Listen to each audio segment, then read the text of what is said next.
Hello and welcome to my YouTube channel जिसका नाम है ट्रू हॉरर स्टोरी टेलर। आज मैं आपके लिए लेकर आ गया हूँ फिर से एक और नई सच्ची हॉरर स्टोरी। आज मैं आपको जो कहानी सुनाने वाला हूँ ये कहानी दो ऐसे दोस्तों की है जिन्हें घूमना फिरना बहुत ज़्यादा पसंद था। यानी कि इनकी घूमने फिरने की आदत इतनी ज़्यादा थी कि इनकी फैमिली भी इस चीज़ से परेशान रहती थी, लेकिन इन दोनों को इन अपनी फैमिली की परेशानी से कोई फ़र्क नहीं पड़ता था। इन दोनों को घूमने फिरने में बड़ा मज़ा आता था और साथ साथ इनकी इस हरकतों के चक्कर में इतना ज़्यादा घूमने फिरने की और इन हरकतों के चक्कर में इन दोनों का कोई और दोस्त भी नहीं बनता था खास। इनके कोई ज़्यादा दोस्त भी नहीं थे, यही दोनों बेस्ट फ्रेंड थे। अब क्या होता है, एक बार इन दोनों का प्लान बनता है कि घूमने निकला जाए जयपुर साइड में। अब पहली बात इस कहानी पे मैं आपको एक बात बता दूँ इस कहानी की कि ये जो कहानी है आज से काफ़ी पहले समय की है। और दूसरी बात, इसमें जो व्यक्ति हैं, दोनों जो दोस्त हैं, इसमें एक का नाम है सौरभ और एक का नाम है शुभम। केवल ये नाम मैंने रखे हैं, इनके एक्चुअल नाम नहीं हैं। तो मैं आगे की कहानी में इन दोनों को सौरभ और शुभम कहकर ही बुलाऊंगा। तो क्या होता है, इन दोनों का प्लान बनता है कि जयपुर साइड में निकला जाए। अब ये दोनों सोचते हैं कि ट्रैवलिंग किससे करें। तो इन दोनों में बातचीत होने के बाद ये फैसला हो जाता है कि भाई ट्रेन से चलेंगे, ट्रेन से ही करेंगे ट्रैवलिंग। तो ये लोग ट्रेन में निकल जाते हैं। अब ट्रेन में बैठने के बाद थोड़ी देर बाद जब निकलती है, थोड़ी दूर पहुंच जाती है ट्रेन, तो एक स्टॉपेज पे जा कर के वो रुक जाती है। तो जब ये लोग देखते हैं आसपास कि यहाँ क्यों रुकी है ट्रेन, क्योंकि वहाँ रुकती नहीं ट्रेन, वहाँ रुकी क्यों, ये पता करने के लिए अब ये लोग निकलते हैं बाहर। तो इन्हें पता चलता है कि ट्रेन 2 घंटे लेट हो गई है, 2 घंटे तक नहीं चलेगी। अब ये लोग सोचते हैं कि क्या करा जाए 2 घंटे। अब पहली बात मैं आपको ये भी बता दूँ कि वो ये जो कहानी है काफ़ी पुराने समय की है, मैंने आपको बताया था, इसलिए उस समय हो जाती थी अक्सर ट्रेनें लेट। तो ये लोग वहीं बैठ जाते हैं स्टेशन पे ट्रेन के लेट होने पर और सोचते हैं कि भाई क्या करा जाए। तो इन दोनों में से सौरभ था वो बोलता है शुभम से कि भाई यार यहीं थोड़ी दूर ही मेरा एक दोस्त रहता है, उससे मिलने चलें। तो शुभम कहता है बोले भाई बता चल रहे हैं, क्या करेंगे, अभी 2 घंटे तो रुके हुए हैं। तो सौरभ कहता है बोले ऐसा है उससे बातचीत कर लेंगे, अगर वो भी चलना चाहेगा हमारे साथ जयपुर साइड में तो उसे भी साथ ले लेंगे। तो वो कहता है चलो ठीक है। तो शुभम था। अब क्या होता है, ये दोनों निकल जाते हैं उस दोस्त के पास। अब ये उसके घर में पहुंचते हैं। उसके घर में जब ये पहुंचते हैं दोस्त के यहाँ, तो थोड़ी देर तक कुंडी खटखटाने पर कोई नहीं आता। अब मैं आपको ये भी बता दूं, इन्होंने जो सफ़र शुरू करा था अपना वो शाम के टाइम में शुरू करा था। अब जब ये दोस्त के पास पहुँचे थे उस समय तक रात हो गई थी। तो जब ये दोस्त के पास पहुँचते हैं, कुंडी खटखटाते हैं, थोड़ी देर तक कोई नहीं आता। इन्हें लगता है कि शायद घर में नहीं है, लेकिन तभी अचानक से दरवाज़ा खुल जाता है। दरवाज़ा जैसे खुलता है तो उसके सामने ही दोस्त होता है। तो उससे कहता है यार एकदम से कि और भाई, जो सौरभ था वो कहता है अपने दोस्त से कि और भाई क्या हालचाल, क्या सब बढ़िया। अरे भाई हम यहाँ से निकल रहे थे, ये सब बातें कर ही रहा होता है। वो जो दोस्त था वो हाय हेलो तो करता है मगर कोई खास जवाब नहीं देता इसकी बात का सौरभ की। तो सौरभ कहता है भाई क्या हो गया, बड़े शांत हो, क्या हो गया। तो वो कहता है, सौरभ का दोस्त था, और नहीं कुछ नहीं भाई तू बैठ जा, आ जा, और तू यहाँ कैसे आया। तो सौरभ बताता बोले मैं तो ऐसे ऐसे आया, ट्रेन लेट हो गई है इसलिए मैं रुक गया हूँ, मैं आ गया हूँ। तो सही बातचीत कर लूँगा और पूछ लूँगा अगर तेरा मन भी हो तो साथ चलिए, बातचीत करने के लिए आया था मैं तो बस ये सब पूछने के लिए। तो वो कहता है हाँ भाई आजा आजा अंदर बैठ और सामान रख ले अंदर, आजा साइड में आजा अंदर। जो शिवम था वो सारा सामान उठा करके अंदर रख लेता है और ये दोनों अंदर आकर के वो सौरभ के दोस्त के यहाँ आकर के बैठ जाते हैं। अब थोड़ी देर बातचीत करने के बाद सौरभ अपने दोस्त से कहता है कि भाई क्या हालचाल, और बड़े शांत हो जब से मैं आया हूँ, मैं तो बोले जा रहा हूँ मगर तुम यार कोई खास जवाब नहीं दे रहा है। तो ये बात कहते कहते सौरभ जो है वो अपने दोस्त के ऐसे ही कंधे पे हाथ मारने लगता है ऐसी बातचीत करते करते। तो वो कहता है नहीं यार छू मती, आज जो है आज मत छू, मुझे छुआ मती। तो सौरभ कहता है अरे भई क्या हो गया, क्या हो गया, क्या छुए छूत की बीमारी हो गई, क्या हो गया तुझे, छूने नहीं दे रहा, क्या हो गया, क्या लग जाएगी, चोट लग जाएगी तुझको। तो वो कहता है अरे नहीं भाई बस तू छू मत यार, व्रत है मेरा, तू छू मत। एकदम से वो चिड़चिड़ा सा जाता है और कहता है भाई ये छू मत मुझे। और ये बात कह करके सौरभ से कह देता है कि भाई तू दूर हट जा। अब सौरभ को ये बात थोड़ी अजीब लगती है अपने दोस्त की, मगर वो इस चीज़ को इग्नोर कर देता है, शिवम भी इग्नोर कर देता है। तो अब थोड़ी देर और बातचीत करते हैं। इतनी देर में जो सौरभ का दोस्त था उसके एक दादाजी थे अंदर, वो बाहर आ जाते हैं। अब सौरभ और शिवम दोनों उनको देख के एकदम से खड़े होते हैं और उनके पैर छूने जाते हैं, तो वो एकदम से पीछे खिसक जाते हैं जो दादाजी थे, और कहते हैं नहीं नहीं पैर मत छूओ मेरे, पैर मत छूओ, और हमारे ऐसा नहीं होता, तुम जा करके वहाँ बैठ जाओ, पैर मत छूओ मेरे, कोई ज़रूरत नहीं पैर छूने की, और हमारे यहाँ ये सब कुछ नहीं होता, तुम जाओ बैठो अपने दोस्त से बात करो। तो इन दोनों को समझ नहीं आता, बोले पैर छूने नहीं दे रहे, ऐसा कौन कहता है भाई, पैर छूने को मना कौन करता है। इन दोनों की ये चीज़ समझ में नहीं आती और ये साइड में जा कर के बैठ जाते हैं। अब ये दोनों जो सौरभ और शिवम थे इस चीज़ का डिस्कशन कर रहे होते हैं कि ये क्या हुआ क्या, और दादाजी मना कर रहे हैं छूने नहीं दे रिया, इस चीज़ का डिस्कशन कर ही रहे होते हैं। तो ये लोग देखते हैं कि जो सौरभ का दोस्त था और जो उसकी फैमिली है ये सब तीनों आपस में बातें कर रहे हैं और हमसे कोई बातें नहीं कर रहे हैं। तो इन लगता है ये आपस में क्यों बात कर रहे हैं। तो सौरभ कहता है सर भाई हमारे पास आके बैठ जा, उधर क्यों बैठा हुआ है, हमारे पास आ जा। तो जो सौरभ को दोस्त है वो कहता है नहीं भाई तुम बात करो, और इनकी बात का कोई जवाब नहीं देता खास।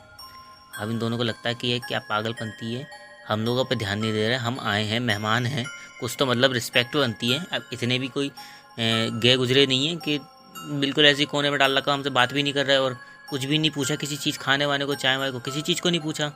ये क्या चक्कर क्या है इनका, कुछ समझ भी नहीं आ रहा। और आपस में ही वो लोग बातें करे जा रहे थे, जो सौरभ के दोस्त की फैमिली वाले थे जिनके यहाँ ये लोग आए थे, आपस में ही एक दूसरे से बातें कर रहे थे। अब क्या होता है, थोड़ी देर बीतने के बाद इन लोगों के समझ में आता है कि यार ये क्या है, कब तक चलता रहेगा ऐसा, और हमारी ट्रेन का भी टाइम हो रहा है। हम सोच रहे थे कि इसे लेके चलेंगे और कोई बात नहीं, अगर ये नहीं थोड़ी देर भी हो जाती है तो दूसरी ट्रेन पकड़ लेंगे, कोई दिक्कत नहीं है। और अब ये वो लोग कहते हैं बोले ये इसकी हरकतें देख करके तो अब हमारा बिल्कुल ही मन नहीं कर रहा कि इसे लेके चलें। तो वो लोग सोचते हैं कि बोले यार चल रहे हैं, उठ रहे हैं, चलते हैं यहाँ से, बहुत देर हो गई।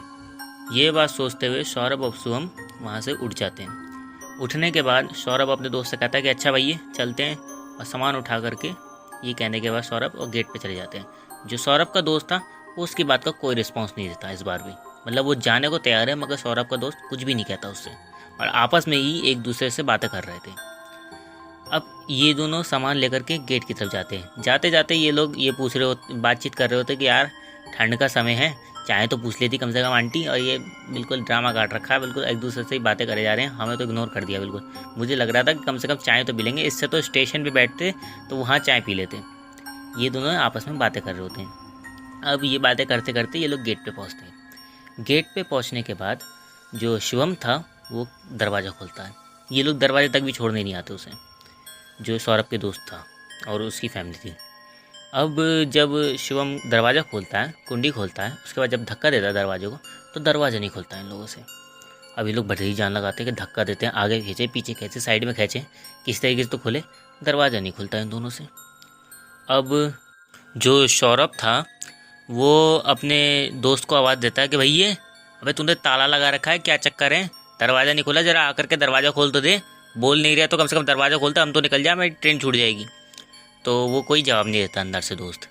अब ये उठ के आते हैं अंदर, अंदर आके एकदम से भड़क जाता है सौरभ, क्या क्या ड्रामा लगा रखा है, और आंटी आप भी क्या कर रही हो, कम से कम ताला तो दे दो, मुझे चाबी दे दो, मैं दरवाज़ा खोल लूँ, खुल नहीं रहा मुझसे, क्या कोई ताली लगेगी, कहाँ लगेगी, क्या करना है, कैसे खोलूँगा दरवाज़ा, आप खोल दो नहीं तो।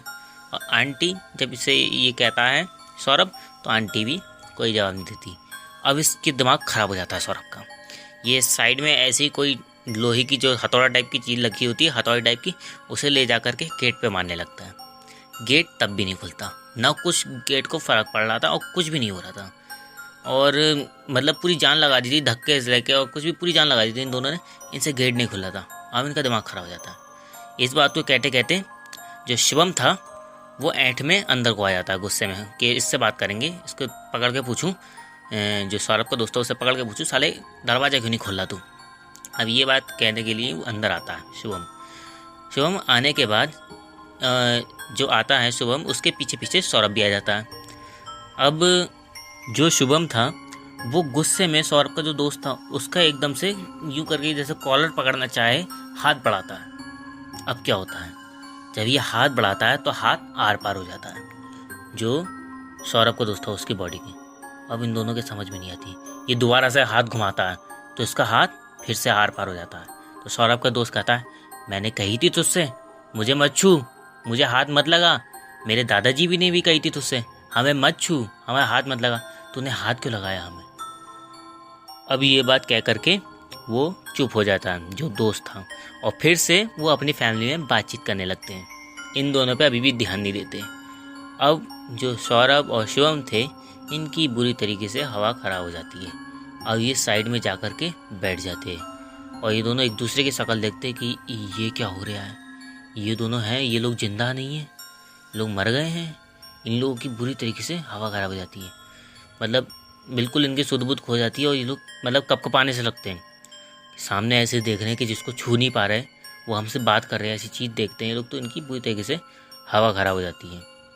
अब ये थोड़ी देर बैठे रहते हैं, तभी जो आंटी थी, वो जो दोस्त था सौरभ का, उसकी जो मम्मी थी, जो आंटी थी इनकी, उनकी आवाज़ आती है, अरे बेटा उधर क्यों बैठे हो, तुम्हें बड़ी चाहिए थी कि आंटी के हाथ की चाय पियोगे, आओ बेटा चाय पीते हैं।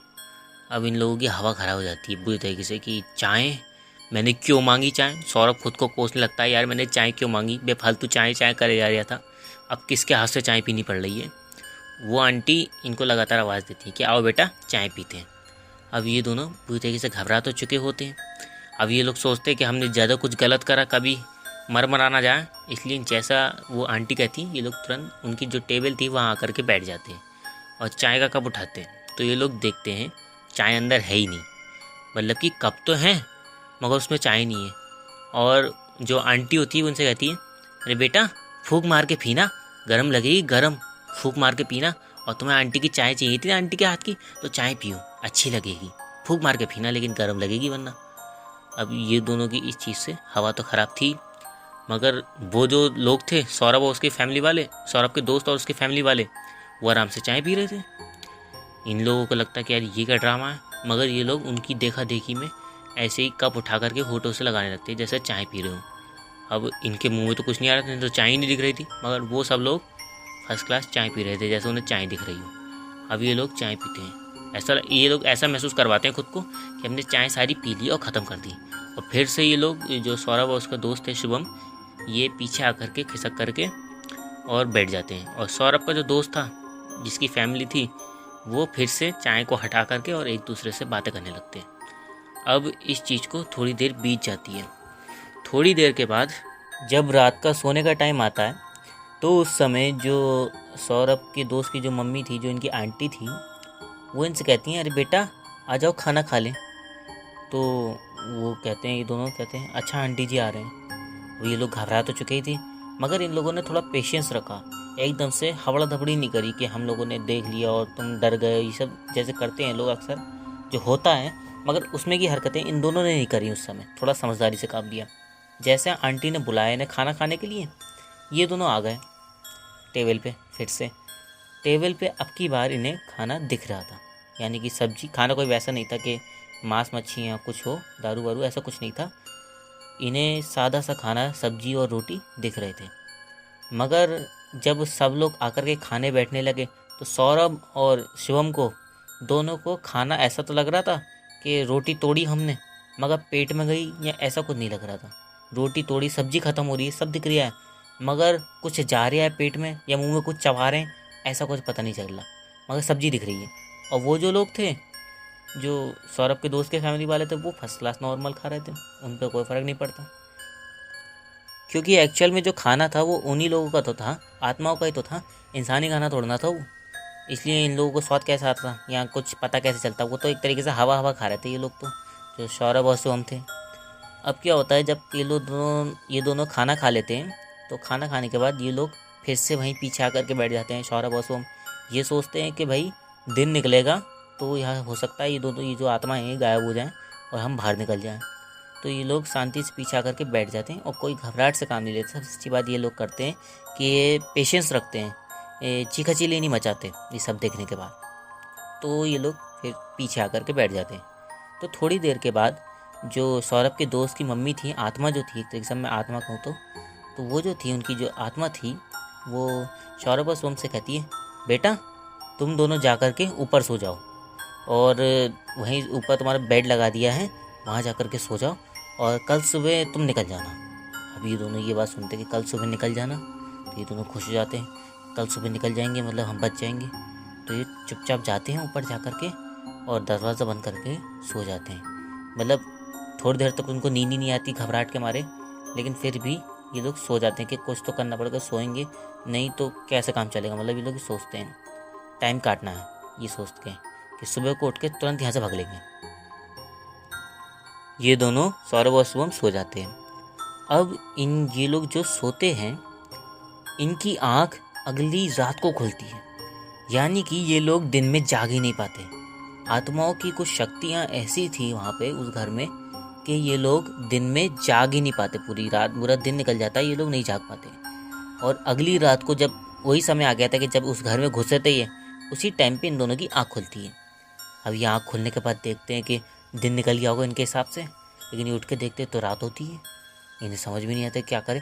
और नीचे जो सौरभ के दोस्त की मम्मी थी वो इन्हें आवाज़ दे रही होती है, अरे बेटा नीचे आ जाओ, खाना खाएंगे, खाने का समय हो गया है। ये दोनों ये सुनते हैं कि खाना खाएंगे और रात है, मतलब समझ में नहीं आता इन लोगों को। नीचे उतर के जाते हैं तो नीचे वो लोग वैसे ही खाना खा रहे होते हैं टेबल पे, और इन लोगों को बुला रहे होते हैं। 2 सीटें इनकी खाली होती हैं। उस पे जाने के बाद ये उस पे जाकर के सीटों पे ये दोनों सौरभ और शुभम बैठ जाते हैं। वहाँ बैठने के बाद ये लोग धीरे धीरे करके खाना शुरू करते हैं, सोचते हैं कि क्या करा जाए। इतने में जो शिवम था वो एकदम से बोल पड़ता है कि आंटी आपने हमें उठाया क्यों नहीं दिन में, हमने जाना था यहाँ से, हमारी ट्रेन छूट जाएगी। तो एकदम से वो जो आंटी थी वो ऐसे बोलती है, किसने कही थी तुमसे इस समय जाना है तुम्हें, तुम तो अभी आए हो और तुम सुबह को जाओगे, सुबह को जाना, अभी दोबारा मुझसे जिगर मत करना, और खाना खाओ सीधे ऊपर जाओ और जाकर सो जाना, ऐसे बोलती हैं। अब आंटी के ये बोलने के बाद जो शिवम था वो एकदम से चुप हो जाता है आंटी के चीखने से, और घबरा जाता है और चुपचाप खाना खाने लगता है। सौरभ भी लात मारता जरा सा शिवम की और कहता है चुप हो जा।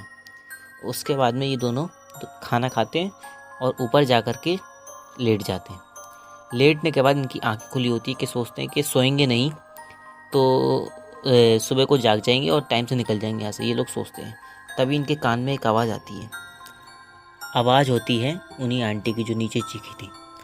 वो कहती हैं कि बेटा सो जाओ वरना तुम्हें हम आकर सुला देंगे। तो ये लोग मतलब इन्हें समझ में नहीं आती आवाज़ कह रही है, वो इस चीज़ को रिपीट कर रही होती है कि बेटा सो जाओ वरना हम तुम्हें आकर ऊपर सुला देंगे, हम तुम्हें आकर ऊपर सुला देंगे। ये चीज़ फिर भी इनके कान में रिपीट हो रही होती। तो जो सौरभ था वो शुभम से कहता है, बोले ये सुलाने का मतलब ये तो नहीं कि हमें मार देंगे। तो ये दोनों कहते हैं अरे भी ये क्या चक्कर है, हम मार देंगे हम तो, ये तो हम सो जा रहे हैं। तभी जो सौरभ था वो क्या करता है, एक छोटा सा कांच पड़ा होता है वहाँ पे, उसे हाथ में उठा लेता है और हाथ में उठाने के बाद पूरी जान से अपने हाथ में गड़ा देता है उसको। और इतना थोड़ा खून मतलब इतनी तेज़ गड़ा देता है कि उसमें थोड़ा कट लग जाए अच्छा खासा। और ये करके उसे मुट्ठी बंद कर करके और सो जाता है। और इतना ज़्यादा नहीं कट लगाता कि इसके बहुत सारा खून बहने लगे, इतना ज़्यादा नहीं लगाता और आंखें बंद कर लेता है। और जो शिवम था वो आंखें बंद करके सो जाता है। मगर ये जो हाथ पे कट लगा था इसके कारण खून तो रुक गया था, मगर हाथों में इतना दर्द हो रहा था, इतनी चिरमिराहट मच रही थी कि जो सौरभ था वो आंखें बंद करके तो लेटा रहा मगर वो सोया नहीं। जैसे ही उसे अंदाज़ा हुआ कि रोशनी उसकी आंखों में पड़ी है सौरभ की, वो अपनी आंखें खोल लेता है और एकदम से वो जो कांच था वो पूरी रात उस समय हाथ में ही पकड़ा रहा था, उसे हाथ में से फेंक देता है। उठने के बाद वो देखता है कि जो शिवम है वो गहरी नींद में सोया हुआ है। मगर अब की बार जब सौरभ जाग गया था तो वो देखता है कि ये घर में जिस जगह पे लेटे हुए हैं वहाँ कोई बेड ही नहीं है, ये लोग ज़मीन पे लेटे हुए हैं और सब धूल मिट्टी सी जम रही है और वहाँ कोई भी नहीं है। ये चीज़ वो देखता है सौरभ और उसे शिवम को उठाता है। शिवम उसके झटकने से उठ जाता है और कहता है हाँ क्या हुआ क्या हुआ क्या हुआ, एकदम से सौरभ से पूछता है शिवम। तो सौरभ कहता है अरे उठ जा, दिन निकल ही आया है, मैंने ऐसे ऐसे करा और मैं सोया नहीं था पूरी रात और मैं उठ गया हूँ, मुझे दिन का एहसास हो रहा है, मुझे रोशनी दिख रही है। शुभम से पूछता है सौरभ कि भाई तुझे भी रोशनी दिख रही है, दिन निकल ही आया है ना। शुभम कहता है हाँ दिन तो निकल ही आया और घर भी मुझे असली जैसा घर है वैसा दिख रहा है शायद। तो ये दोनों उठ जाते हैं।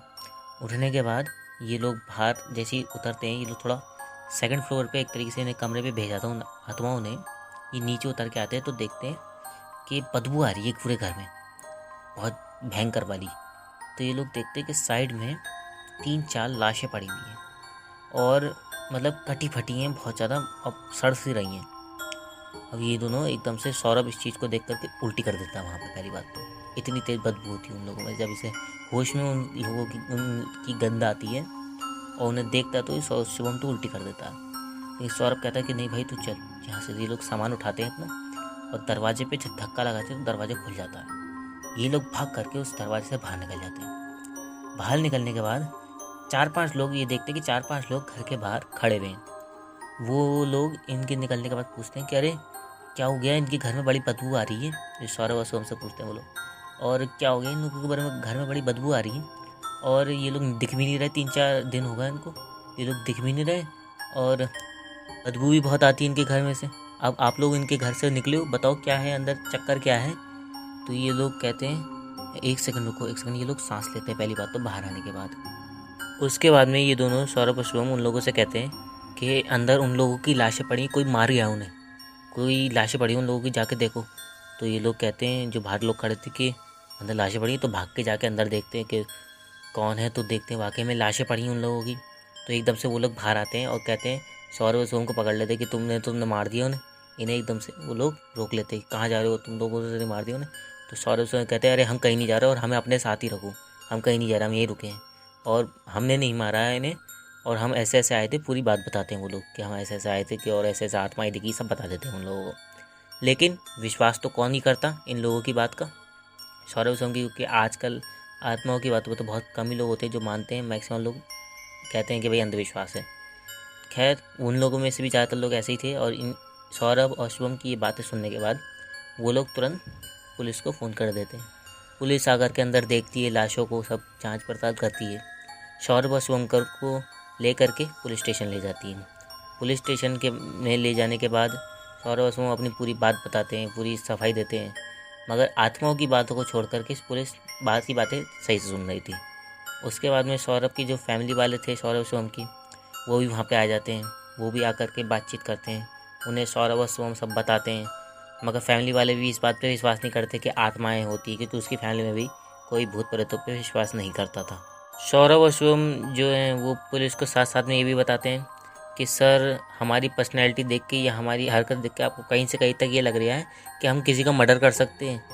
मगर थोड़ी बहुत बातचीत करने के बाद पुलिस कहती है कि ऐसा है, इन्हें ले तो जाओ आप दोनों को, मगर जब जब हम कहेंगे आपको आना पड़ेगा। तो इन लोगों का एक तरीके से केस बन जाता है सौरभ और शुभम का। उसके बाद में 1-1.5 महीने इनका केस भी चलता है। मगर फाइनल पुलिस को इतना पता चल जाता है कि सौरभ और शुभम निर्दोष है, इन्होंने किसी को नहीं मारा। इन दोनों का केस बंद हो जाता है। मगर उन लोगों का, जो सौरभ शुभम के दोस्त थे, जो फैमिली थी, जो आत्माएं थी जिनकी दिखी थी इन्हें, उनका मर्डर केस चलता रहा। उनका कोई क्लू नहीं मिला, उन्हें कौन मार के गया, किसने मारा, कैसे उनकी लाशें अंदर पड़ी रहीं, क्या हुआ, कुछ पता नहीं चलता इस चीज़ का। और इसके बाद जब उनकी फैमिली का अंतिम संस्कार भी कर देते हैं, मगर जब ये चीज़ उड़ गई थी कि उनकी आत्माएं दिखी, ऐसा हुआ वैसा हुआ, उस एरिया में जब ये बातें उड़ गई थी, तो लोगों ने ऐसा भी दावा लगाया कि भैया कि हमें उन लोग फिर से दिखाई दिए वो लोग अपने घर में, या उनके घर में सामान की आवाज़ आई, खटर पटर की आवाज़ आई, या ऐसा लगा जैसे फिर से लोग रह रहे हैं अंदर, इस तरीके से महसूस हुआ, या कोई दिखा। ये चीज़ उस घर में लगातार बनी रही। मगर मतलब कि ये कह लो आप एक तरीके से कि शायद वो आत्माएं मुक्त नहीं हुई कभी, और ना ही उस घर में कोई दोबारा रहने आया। वो घर आगे चल के पूरी तरीके से एक खंडर बन गया था। मगर उसमें लोगों का दावा यही रहता था कि नहीं, इसमें कोई है, जब से सौरभ और शुभम ने ये बातें करी थी उसके बाद से। खैर इस किस्से के बाद जो सौरभ और शुभम थे ये काफ़ी समय तक बीमार रहे थे। इन्हें बुखार भी चढ़ा रहा था डर के मारे कि हम कहाँ फंसे और कैसे निकले। लोगों ने इनकी बातों को सुन करके ये भी कहा कि ये कोई फिल्मी कहानी बता रहे हैं, दोनों कोई ऐसी झूठ बता रहे हैं, झूठी का अफवाह उड़ा रहे हैं। मगर इन दोनों ने हमेशा यही कहा कि हमने कोई झूठ नहीं बताया और हमने ये सब महसूस करा है, हमने ये सब देखा है। इस चीज़ का हमेशा से ये दोनों दावा करते हैं। तो इसी बात के साथ आज की वीडियो समाप्त करते हैं। अगर आपको ये वीडियो, ये सौरभ और शुभम का किस्सा थोड़ा सा भी पसंद आया हो तो लाइक शेयर कमेंट ज़रूर करना। और अगर आप ऐसी स्टोरीज़ और भी सुनना चाहते हैं तो हमारे चैनल को सब्सक्राइब करना और बेल नोटिफिकेशन को ऑल कर लेना। और अगर आप हॉरर फैक्ट भी सुनना पसंद करते हो तो हमारे शॉर्ट्स में जाकर के आप देखें, मैं हॉरर फैक्ट्स अपलोड करता हूँ, तो आप उसे जाकर के वॉच करें, वो भी आपको काफ़ी पसंद आएंगे। और बस इसी बात के साथ आज की वीडियो समाप्त करते हैं। धन्यवाद।